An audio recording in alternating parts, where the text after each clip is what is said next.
Hey everybody, Connor here today at etrailer.com. Today we're going to be going over and showing you how to install the etrailer XHD Tow Bar. So this is what our tow bar is going to look like attached to our towed vehicle. As you can see here, we have a nice durable powder coated finish here, which is going to help protect from rust and corrosion issues. So the etrailer tow bar is going to be a great option for your vehicle. And the reason why, it actually has some specialized features that not many other tow bars have. The first one we're going to talk about is down here at the shank or the stinger portion. Now, as you'll see later in this video, this particular tow bar has a built-in rise or drop compatible, meaning we can install this shank so the tow bar is in the rise position like it is now, or the drop position down below. Now what this does is, it basically gives you a little bit more freedom in our motorhome and towed vehicle. Now we need to make sure they're within 3 inches of one another. If we're not, normally you would have to buy a high-low adapter, but that's not going to be the case for this etrailer tow bar, more than likely, because we have the built-in adjustments here for the shank. So if we work our way forward on the tow bar here, you're going to see a couple other features you might not be familiar with or have seen on other tow bars. Number one, we have these integrated clips here, which help hold our safety cables so we don't have to worry about them dragging on the ground. And the other one is going to be on the other side here. We have this metal rod. It's basically going to be similar to the safety cable clips here. It's going to be sort of a support mechanism that is going to be used to hold our electrical cable. Now, if we have a coiled connector, which we see here, we'll simply plug one side into the motorhome, one side into the towed vehicle, and then we'll take our excess coil here, and we'll simply slide it on that rod, and we can secure it here with our pin. Basically, again, even though our electrical connector is coiled, it still has the risk of dragging on the ground and causing damage. But we're not going to have that issue with the etrailer tow bar, because we have this nice metal support rod here that will help take care of our extra slack. So this now brings us to the biggest differentiating feature of the etrailer tow bar. Now I'm sure you're familiar with other tow bars and other base plate kits here. There's basically going to be 3 components for the connection. You're going to have the base plates on the vehicle, you're going to have the base plate tab that inserts inside the base plates, which then in turn connects to our tow bar. We don't have to worry about those 3 parts with our etrailer tow bar. The base plate arms, or tabs rather, are going to actually get attached to the tow bar. Therefore, we're not going to have to worry about losing these base plate arms here. We're not going to have to worry about that extra step. Everything's going to be integrated into the tow bar and the base plate kit.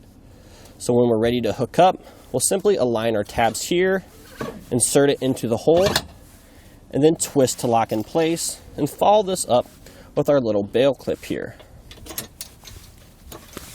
So another great thing about our etrailer tow bar is we're going to be able to use this tow bar no matter which base plate kit we have installed on our towed vehicle. We could have the Roadmaster base plates, the Blue Ox base plates, or the Demco/etrailer base plates.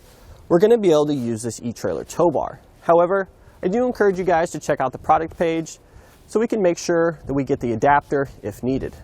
So another reason I really like the etrailer tow bar that's going to be specific to Demco and etrailer tow bars is we have the self-supporting arms here. Now as you can see, we aren't secured to the base plate kit on our towed vehicle, but our arms just aren't dropping to the ground. If you're familiar with other tow bars such as those from Roadmaster and Blue Ox, when we're not hooked up, those arms are going to fall to the ground there. But the etrailer tow bar here has what is referred to as the self-supporting arms, meaning no matter which position we adjust or move them in, we don't have to worry about them falling down, potentially causing damage to the tow bar or hurting us in the process. In layman's terms, it's just a lot easier to manipulate, move, and work with. So we've talked about some of the features that set the etrailer tow bar apart. Now in addition to these, we still get some of the same great basic functions of our tow bar that other brands have, such as Roadmaster and Blue Ox. What I'm referring to is the self-centering design, meaning our arms are going to lock out when we pull forward. We don't have to worry about centering the towed vehicle directly to the motorhome. Everything's going to straighten out when we pull forward and lock into place. So in addition to the self-centering design, we also have the non-binding design I'm sure you're familiar with. And essentially what this does is it makes it a little bit easier to release the arms once locked out when we arrive at our campsite and we want to unhook our vehicle and go into town. Now normally when our arms are locked out here, if we're not on a completely level ground, it's going to be really hard to release these arms. But the non-binding design of our eTrailer tow bar is going to take away some of that stress. We're going to be able to disengage these levers here and release our tow bar arms pretty easily, no matter if we're on a level or slightly unlevel surface. So our eTrailer XHD tow bar has a 10,500 pound weight capacity. It's going to be one of the beefier tow bars on the market and an excellent option here for our Jeep Gladiator. So once we arrive at the campsite, we're ready to unhook. It's super simple. All we do is remove the pin here, rotate the arm. We'll go ahead and do that on the other side as well. We will unhook our safety cables. And that'll bring us to one of the other features here on our eTrailer tow bar, which is the stowaway position here.